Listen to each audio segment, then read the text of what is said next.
In ancient China, where battles were won with both steel and strategy, one military genius faced an impossible situation. The legendary General Zhuge Liang rested in a small town with only a handful of soldiers when scouts reported devastating news. An enormous enemy army was fast approaching. Outmanned and outgunned, defeat seemed certain. No ordinary commander would stand a chance. But Zhuge Liang was far from ordinary. His reputation for tactical brilliance preceded him across the three kingdoms.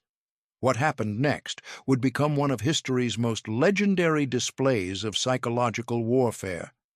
Instead of fleeing or preparing for a doomed last stand, he made a decision that defied all military logic. He ordered the town gates thrown wide open and his soldiers to hide. Then, dressed in flowing Taoist robes, he positioned himself on the high wall in plain view of the advancing army and began to play a lute. The approaching enemy commanders couldn't believe their eyes.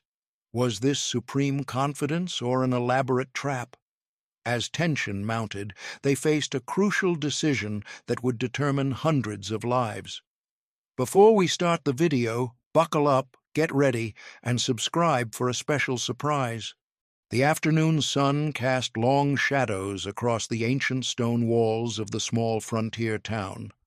Inside its modest confines, General Zhuge Liang and his small contingent of soldiers had stopped to rest after weeks of grueling campaigning. The men were grateful for the respite, their weapons temporarily set aside as they tended to minor wounds and replenished their strength with warm food. The town itself was unremarkable, a strategic outpost with sturdy walls but limited defensive capabilities beyond its basic fortifications. Liang sat cross-legged on a simple mat, studying maps spread before him. His slender fingers traced potential routes across the parchment, mind-calculating distances and strategies with the precision that had earned him fame across the three kingdoms. The war had been long and costly. Resources were stretched thin, and his forces had been divided across multiple fronts. This small band represented merely a fraction of the army he typically commanded. The peaceful afternoon shattered when a scout burst through the door, face streaked with sweat and dust from hard riding. The man dropped to one knee before Liang, struggling to catch his breath. "General," the scout gasped, "an enemy force approaches from the east. They will reach our position by dusk." Liang's expression remained unchanged, but his eyes narrowed slightly. "How many?" "Their numbers are vast, sir, at least 20,000 strong. They fly the banners of Sima Yi." A murmur of concern rippled through the room. Sima Yi was Liang's most formidable adversary, a brilliant strategist in his own right who had studied Liang's tactics for years. And now he approached with overwhelming force, while Liang commanded barely 100 men. "How much time do we have?" Liang asked, his voice betraying none of the gravity of their situation. 2 hours, perhaps 3 at most, General." The officers exchanged glances. There was no possibility of reinforcements arriving in time. The nearest Allied forces were days away. Escape seemed equally impossible. Sima Yi's cavalry would run them down long before they reached friendly territory. And the town's defenses, while adequate against small raiding parties, could never withstand a proper siege by a force of that magnitude. Liang closed his eyes briefly, his mind racing through possibilities, calculating odds, weighing outcomes. When he opened them again, the room had fallen completely silent, all eyes fixed upon him. They awaited the brilliant strategy that had saved them countless times before. But this time, the situation appeared truly hopeless. "We cannot fight them directly," Liang stated simply. "We would be overrun within minutes." One of his officers stepped forward. "Should we attempt to slip away through the western gate, General? Perhaps a small group could evade detection." Liang shook his head. Sima Yi will have scouts monitoring all approaches. He knows these lands as well as we do." Another officer, grizzled from decades of warfare, gripped his sword. "Then we make our stand here. We may die, but we will take many of them with us." Liang studied the man's determined face, then looked at each of his loyal soldiers in turn. They deserved better than a futile last stand. His reputation had been built not just on victories, but on protecting his men when others would have sacrificed them. After a moment of contemplation that seemed to stretch into eternity, a subtle smile formed on Liang's lips. It was the expression his men had come to recognize, the look that appeared when their general had conceived a strategy so unexpected, so contrary to conventional wisdom, that it just might succeed where all logical approaches would fail.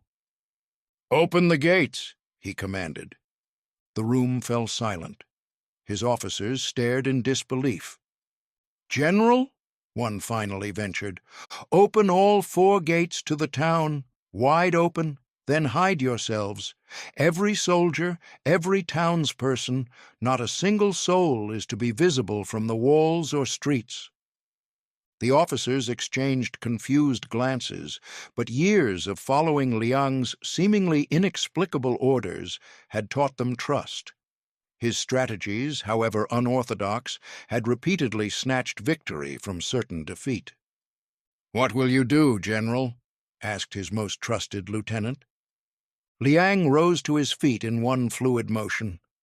"Bring me a set of Taoist robes and a lute, then lead me to the highest point on the southern wall, the section directly facing the approaching army's path." The confusion in the room was palpable, but no one questioned further. Within minutes, the town transformed into a flurry of controlled activity. Soldiers helped townspeople retreat to inner chambers and cellars. Weapons and armor were concealed. Animals were brought inside and quieted. Streets that had moments ago bustled with life now stood eerily empty, as though the town had been abandoned for months. Meanwhile, Liang retired to his quarters. He removed his general's attire, the symbolic garments that identified him as one of the most powerful military commanders in the land. The ornate armor, the insignia of rank, the ceremonial sword, all were carefully set aside. In their place, he donned the simple robes of a Taoist sage. The transformation was remarkable. Where moments before had stood a feared military strategist, now appeared a serene spiritual figure unconcerned with worldly matters of conflict and power. One of his men brought forward an old lute. Liang ran his fingers experimentally across the strings. It had been some time since he had played, but music had been among his many studies in youth. The instrument was well crafted, its tones clear and resonant. It would serve. As the sun began its final descent toward the horizon, bathing the landscape in amber light, Zhuge Liang climbed the steps to the southern wall of the town. From this vantage point, he could see for miles across the surrounding countryside. In the distance, dust clouds rose, the unmistakable sign of a large force on the move. Sima Yi's army was approaching exactly as predicted. Below him, the town appeared abandoned. The gates stood wide open on all 4 sides, an invitation no military commander would ever extend unless as part of an elaborate trap. The streets were empty, marketplaces deserted. No sentries walked the walls, no archers manned the towers. It was, to all appearances, a town mysteriously vacated just before the arrival of an overwhelming force. Liang positioned himself prominently on the wall, clearly visible to anyone approaching from the south. He sat cross-legged, arranged the Taoist robes artfully around him, and placed the lute across his lap. Taking a deep breath, he began to play. The melody was ancient and complex, a piece traditionally performed during sacred ceremonies. His fingers moved with practiced precision across the strings, producing notes that floated across the empty town and out over the landscape beyond. The music held no urgency, no fear, only a meditative tranquility entirely at odds with their dire circumstances. Inside their hiding places, Liang's soldiers listened to the haunting melody with a mixture of confusion and awe. None questioned their general's strategy aloud, but many wondered how music could possibly save them from the approaching army. Still, they maintained perfect silence and stillness, trusting in the man whose tactical genius had become legendary throughout the kingdoms. As the last light of day painted the sky in deepening shades of purple and orange, the advance scouts of Sima Yi's force reached the outskirts of the town. They pulled their horses to a halt, staring in bewilderment at the scene before them. The open gates defied all military convention. The absence of sentries or any visible defenders contradicted every expectation. And most perplexing of all, the solitary figure of a Taoist sage sat prominently on the southern wall, playing a lute with serene concentration, apparently oblivious to the imminent arrival of an enormous army. The scouts approached cautiously, circling the town at a distance, searching for signs of ambush or hidden forces. Finding none, they dispatched a messenger to Sima Yi, who rode at the head of the main army a short distance behind. When the messenger delivered his report, Sima Yi's brow furrowed in suspicion. He had faced Zhuge Liang enough times to know the man never took predictable actions.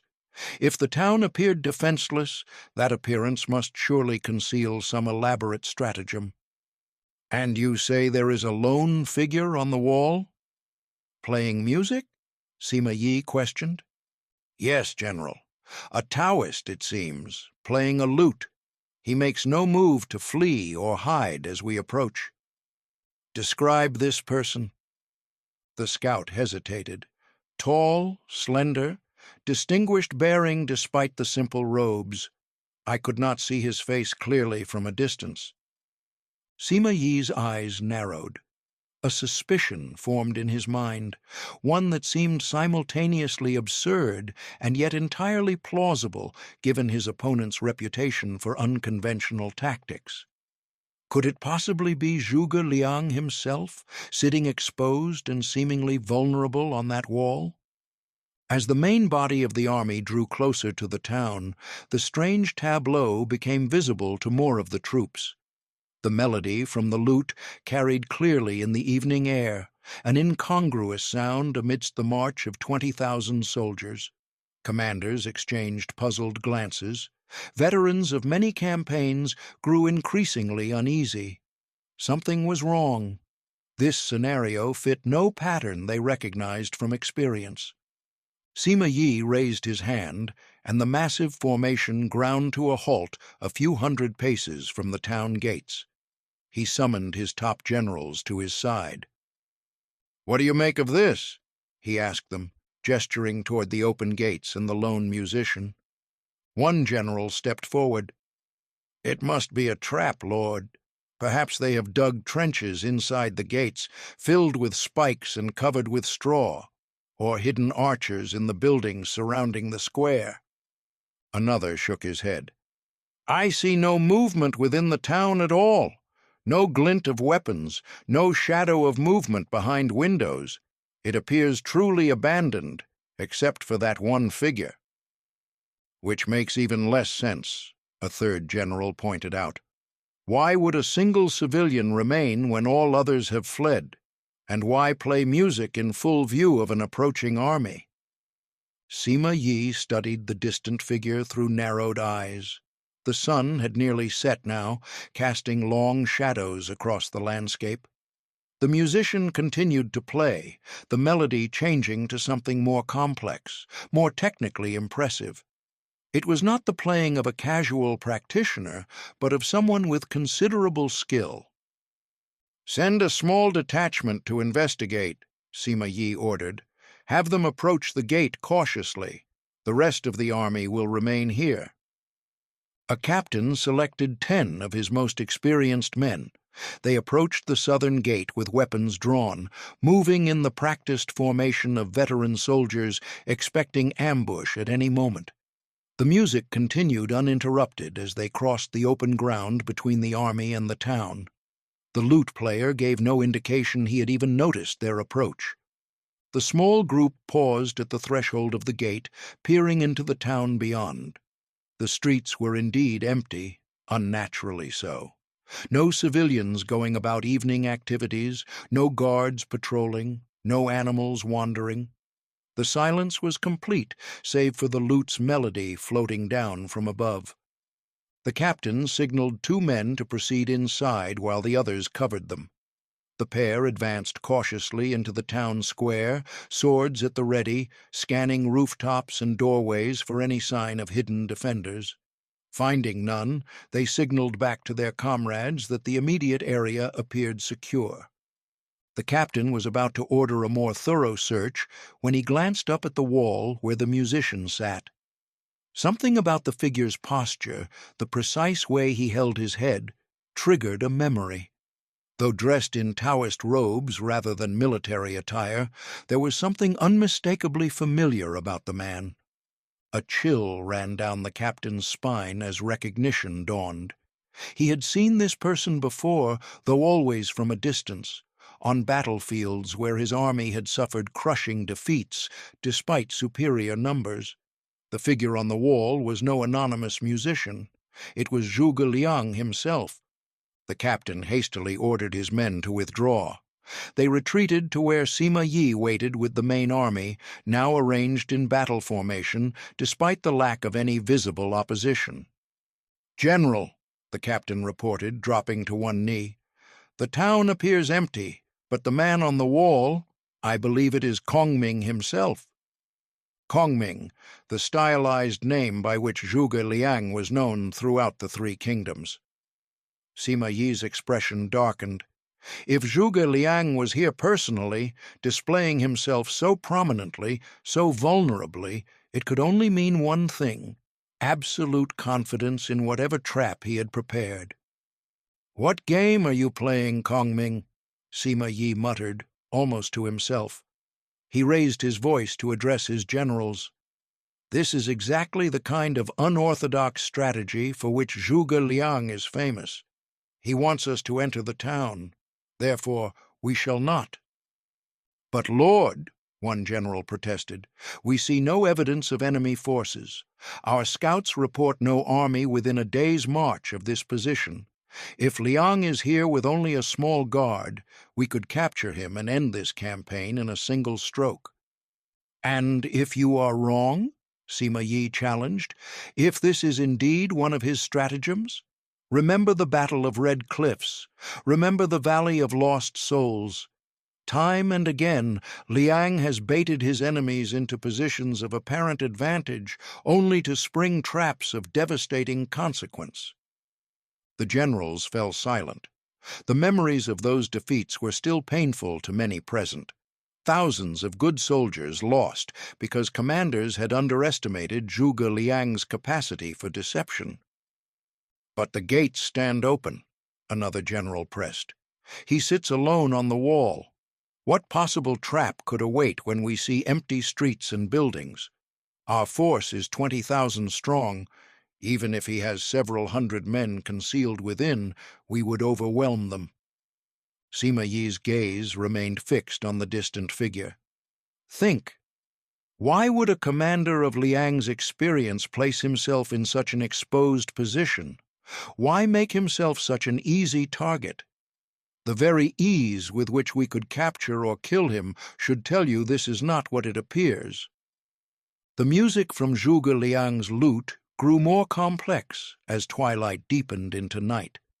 Torches were lit among Sima Yi's forces, creating a constellation of flickering lights across the darkening landscape.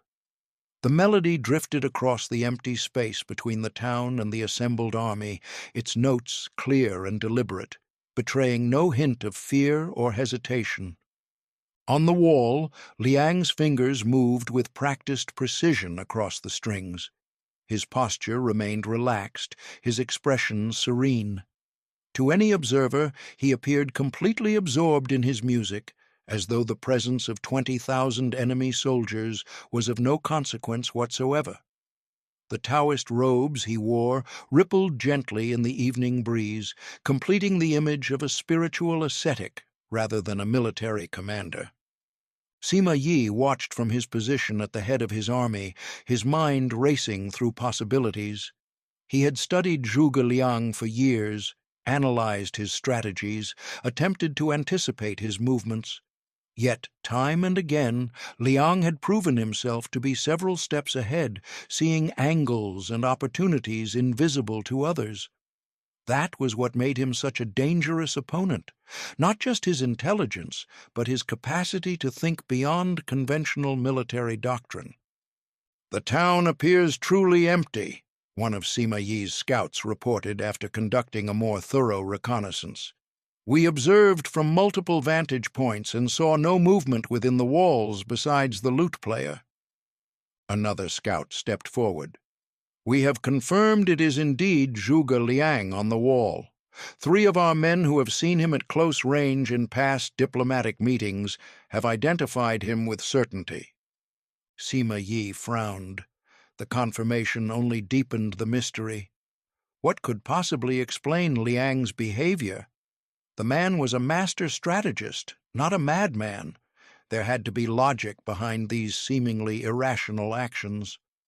"Could there be tunnels?" one general suggested. "Perhaps underground passages through which reinforcements might suddenly emerge?" "In this region? The ground is too rocky for extensive tunneling," another answered, "and there has been no evidence of such construction in our previous intelligence reports about this town." A third general, older than the others and veteran of countless campaigns, spoke up. "Perhaps the simplest explanation is the correct one. Maybe Liang truly is alone, or nearly so. Perhaps his forces were depleted in previous engagements, and he now attempts to bluff us with this strange display." Sima Yi considered this possibility. It aligned with recent reports that Liang's army had been divided, with the main force engaged elsewhere. Yet it seemed inconceivable that a commander of Liang's caliber would allow himself to be caught in such a vulnerable position without some kind of contingency plan. "Even if he has only 100 men," Sima Yi reasoned, "why would he reveal his presence so openly? Why not hide and hope we pass by the town without searching it thoroughly? Why draw attention to himself in this manner?" The gathered commanders fell silent, unable to provide a satisfactory answer. "There is one explanation," Sima Yi finally said, his voice low. "He wants us to see him. He wants us to know exactly who is in that town, and he wants us to wonder what he knows that we do not." The melody from the lute changed again, shifting to a recognizable military anthem, one often played before Liang's forces entered battle. The choice seemed deliberate, almost taunting. Several of the officers tensed at the familiar tune, memories of past defeats at Liang's hands still fresh in their minds. "He mocks us," one general growled. "No," Sima Yi corrected. "He manipulates us. Every action Zhuge Liang takes is calculated. This music, this display, it is designed to create doubt and uncertainty, to make us hesitate." The evening grew later. Stars emerged in the clear sky above. Still, neither side moved. The army remained in formation, torches burning, while the solitary figure on the wall continued his musical performance without interruption. Sima Yi paced before his command tent, deep in thought. His advisers watched anxiously, awaiting his decision. The men were growing restless. Many had marched for days to reach this position, and the prospect of capturing or killing Zhuge Liang, the most formidable enemy strategist in the 3 kingdoms, was tantalizing. Yet their commander's hesitation kept them in place. "What if reinforcements are approaching?" one adviser suggested. "Perhaps this display is meant to delay us until additional forces can arrive." Sima Yi shook his head. "Our scouts have ranged widely in all directions. There are no significant troop movements within a day's march. If this is his strategy, It would require reinforcements to arrive with impossible speed. He turned to his chief intelligence officer. What do we know of Liang's recent movements? Where was he last reported before today? He was leading a campaign against our western holdings, the officer replied. Last reports indicated his forces were engaged with General Wei's army near the Five Peaks region, more than 10 days' march from here. And yet he appears before us now, seemingly alone, playing music on a town wall, Sima Yi mused. What happened to his army? Where are his officers, his personal guards? None of this follows any rational military doctrine. As the night deepened, some of the junior officers began arguing for immediate action. The town gates stood open. The prize of capturing Zhuge Liang was within their grasp. The longer they hesitated, the more time they gave the enemy, whatever enemy might potentially exist, to prepare. "General," one young commander urged, "with your permission, I will lead my battalion into the town. 500 of my best men can secure the area and determine once and for all what forces Liang commands." Sima Yi studied the eager officer. "And if it is a trap? If you lead 500 men to their deaths? Then the rest of the army will know what we face and can respond accordingly," the officer replied confidently. "Better to sacrifice 500 than risk the entire force through indecision." The argument had merit from a purely military perspective, yet something continued to gnaw at Sima Yi's instincts. Throughout his career, he had learned to respect Zhuge Liang's tactical genius, even as he opposed it. And everything about this situation felt wrong, too convenient, too contrary to Liang's established patterns of behavior. "The very fact that Liang appears to be offering himself as an easy target should be our greatest warning," Sima Yi finally declared. "When has he ever done anything without multiple layers of strategy? When has he ever placed himself in genuine danger without purpose?" The music from the town wall had not ceased for hours. If anything, the melodies had grown more complex, more technically impressive.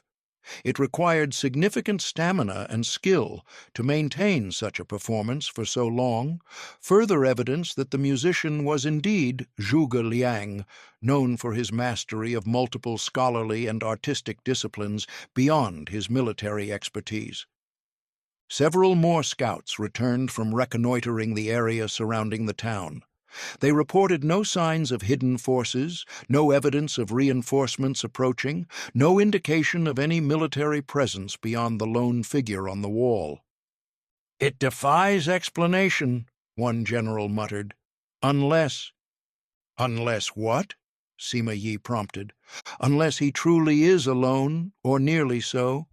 Perhaps this is some form of honorable last stand. Maybe his forces were defeated elsewhere, and rather than flee, he has chosen to face death with dignity." The suggestion hung in the air, considered by all present. It seemed plausible on the surface. Zhuge Liang was known for his strong sense of personal honor. Yet something about this explanation rang false to Sima Yi. It attributed an emotional, almost romantic motivation to a man whose strategies were invariably practical and effective. "When has Liang ever sacrificed himself pointlessly?" Sima Yi countered. "Even in retreat, he consistently preserves his forces to fight another day. He would not throw his life away in a meaningless gesture, no matter how honorable it might appear." As midnight approached, tension among the officers reached a breaking point. They had spent hours debating while their men remained in battle formation, tired and increasingly confused by the lack of action. The town gates still stood open. The music continued unabated. No additional threats had materialized. "We must make a decision," the most senior general insisted. "Either we advance and take the town, or we withdraw to a more defensive position and reassess at daylight. Keeping the men in this state of readiness without purpose damages morale."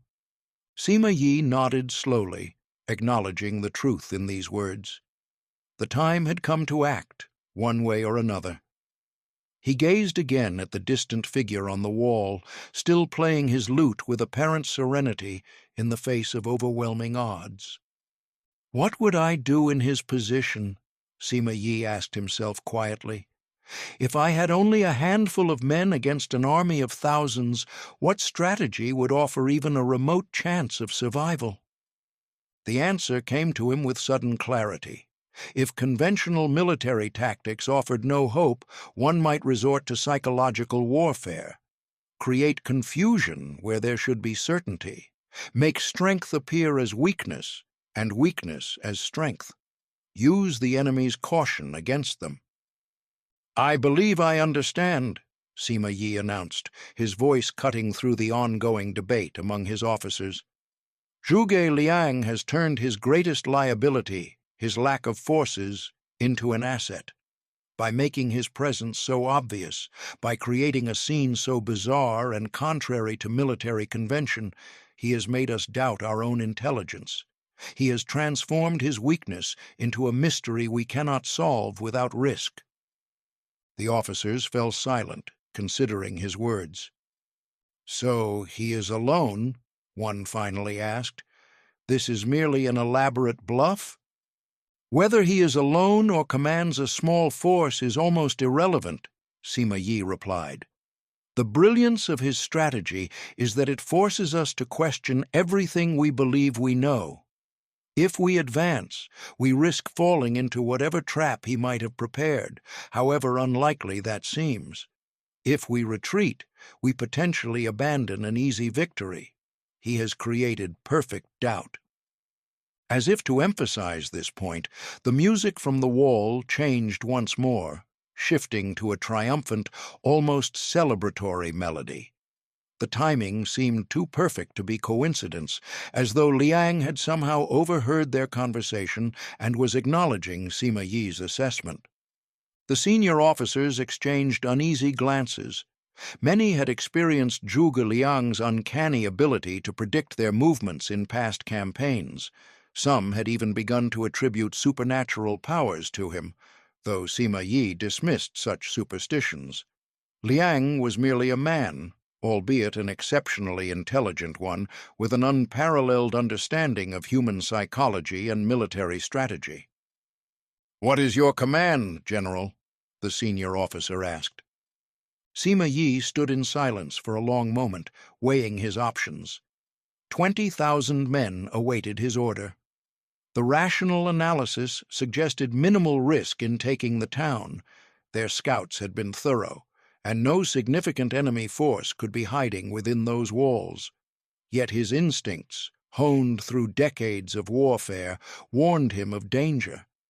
In the end, it was not just Liang's music that influenced his decision, but the accumulated weight of their past encounters, the numerous occasions when apparent vulnerability had concealed lethal traps, when straightforward advances had led to devastating ambushes. "We withdraw," Sima Yi finally declared. "Form the men into marching columns. We will establish Camp 3 Lai from here and reassess our strategy in the morning." His declaration was met with visible surprise from some officers, barely concealed disappointment from others. The opportunity to capture or kill Zhuge Liang, potentially ending the war in a single stroke, seemed too valuable to abandon. "With respect, General," one officer began, "should we not at least send a small force to—" "My decision is final," Sima Yi interrupted. "I will not risk even a single company against Zhuge Liang without understanding his strategy. For all we know, the town could be filled with combustibles set to ignite upon our entry, or the wells poisoned, or any number of other traps. By morning, we may have new intelligence that clarifies the situation." Though clearly disappointed, the officers bowed in acceptance of his command. Orders were relayed through the ranks, and the massive army began its disciplined withdrawal. Torches moved in rivers of light as thousands of men shifted formation, organizing themselves into marching columns.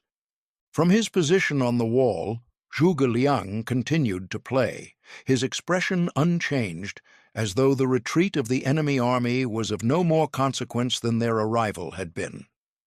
The melody shifted subtly, taking on an almost melancholy quality that carried clearly through the night air.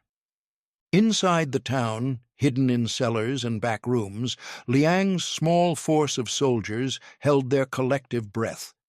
Many had expected death that day, believing their general's strategy to be their final service to the kingdom. As they heard the unmistakable sounds of the enemy army withdrawing, awe spread among their ranks. Once again, Zhuge Liang had achieved the impossible through sheer force of intellect. By the time dawn broke over the eastern horizon, Sima Yi's forces had established a new camp at a safe distance. Scouts continued to monitor the town, reporting that nothing had changed. The gates remained open, no visible forces had emerged, and Zhuge Liang had finally ceased his musical performance, disappearing from the wall shortly before sunrise. Sima Yi stood at the edge of his camp, gazing toward the now distant town. He had passed a restless night, continuously questioning his decision. Had he been overly cautious? Had he allowed himself to be manipulated by Liang's reputation rather than assessing the situation objectively? 20,000 men against one, or even 100, the military calculus made the correct course of action seem obvious. Yet, as morning light illuminated the landscape, bringing clarity to what had been shrouded in darkness, Sima Yi found his resolve strengthening. Throughout his career, he had survived by respecting worthy opponents, by recognizing when conventional tactics must yield to more subtle considerations. Zhuge Liang was not merely a general, but a master strategist who had elevated warfare to an art form. Underestimating him had proven fatal to many commanders before. "Your orders, General?" his chief lieutenant asked, approaching with a bow. Sima Yi took a deep breath. "We march north. Adjust our campaign to bypass this position entirely." The lieutenant's surprise was evident. "We are abandoning the engagement completely?" "We are choosing not to play the game according to Liang's rules," Sima Yi corrected. "There are other targets, other strategic objectives we can achieve without risking whatever trap he has prepared here." Word of the army's new direction spread quickly through the camp. Tents were struck, supply wagons loaded, and formations organized with practiced efficiency. Within hours, the massive force was on the move again, leaving behind the mystery of the town, with its open gates and solitary lute player. Inside the town, as the sounds of the departing army faded into the distance, the atmosphere shifted from tense anticipation to disbelieving relief. Soldiers emerged from their hiding places, townspeople ventured out from cellars and secret rooms. What had seemed an inevitable massacre had been transformed into an improbable victory without a single arrow fired or sword drawn. Zhuge Liang sat in the town's central chamber, now dressed once more in his customary attire. His officers gathered around him, faces filled with admiration and bewilderment. "How did you know they would retreat, General?" one asked. "What if Sima Yi had ordered an attack?" Liang's expression remained composed, but a hint of satisfaction gleamed in his eyes. "I did not know with certainty. I calculated probabilities based on what I know of Sima Yi. His caution, his analytical mind, his respect for worthy opponents." "But such a risk," another officer marveled. "Our lives depended on the enemy commander's psychological response to an unusual situation." "All warfare is based on deception," Liang replied. "When strong, appear weak. When weak, appear strong. But beyond these basic principles lies a deeper truth. Reputation itself can become a weapon more powerful than steel." He glanced around at his small band of loyal soldiers. "Sima Yi did not retreat from our numbers or our fortifications. He retreated from uncertainty, from the reputation we have built through previous victories. The empty fort strategy works only when the commander employing it is known for cunning and complex tactics. It is paradoxical. One must be known for elaborate traps to succeed with the simplest deception of all. The officers nodded slowly, absorbing the wisdom in their general's words. Many had served under him for years, witnessing firsthand his uncanny ability to predict and manipulate enemy behavior. Yet this victory seemed different, more profound in its simplicity, more elegant in its execution. "Prepare the men to march," Liang instructed. "Sima Yi will soon realize he has been deceived, and his embarrassment will turn to anger. We must be well away from here before he reconsiders his decision." As his officers departed to relay his orders, Liang remained seated, reflecting on the events of the past day. The lute still lay nearby, its strings silent now after hours of continuous play.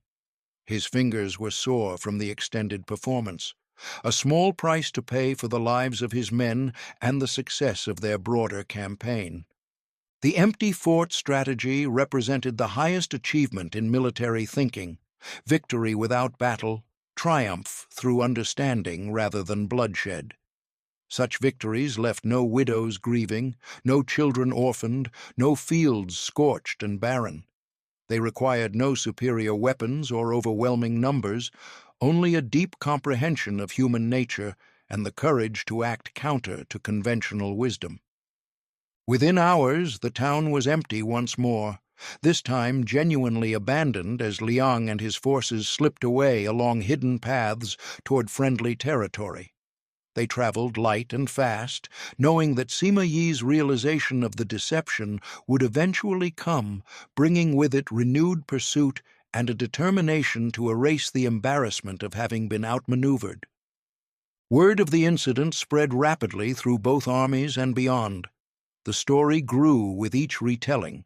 20,000 elite troops turned away by a single man playing a lute. Soldiers spoke of it around campfires, nobles discussed it in court, common people recounted it in marketplaces and taverns. The tale became legend almost overnight, further enhancing Zhuge Liang's reputation as a strategist whose mind operated on a plane beyond ordinary military thinking. For Sima Yi, the realization came too late. By the time his scouts reported that Liang and his small force had abandoned the town, the strategic moment had passed.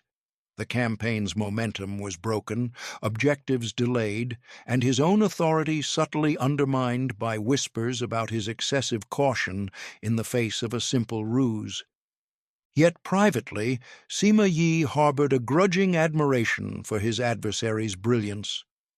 In the silent contemplation of his tent that evening, he acknowledged that had their positions been reversed, he might well have made the same choice Liang did. The empty fort strategy was not merely a tactical decision, but a profound statement about warfare itself. That perception could triumph over reality, that reputation could outweigh material advantage, and that true victory came not from the clash of armies, but from the superior application of intellect. The legacy of that strange encounter, a general playing a lute while an army of thousands stood uncertain before open gates, would endure far beyond the lifetimes of both men. It would be studied by military students for generations, analyzed by strategists seeking to understand its psychological dimensions, and retold as evidence that in the hands of a true master, warfare transcended its bloody foundations to become something approaching art. And so Zhuge Liang's reputation, already formidable before that day, was elevated further still, becoming the very weapon that had saved him and his men when all conventional hope was lost. In future campaigns, enemy commanders would hesitate even when victory seemed assured, wondering what unseen strategy might be concealed behind apparently simple situations. The shadow of the lute player on the wall would linger in military consciousness for centuries to come, a reminder that in warfare, as in life, things are not always what they seem, And the greatest power often lies not in what is done, but in what others believe might be done.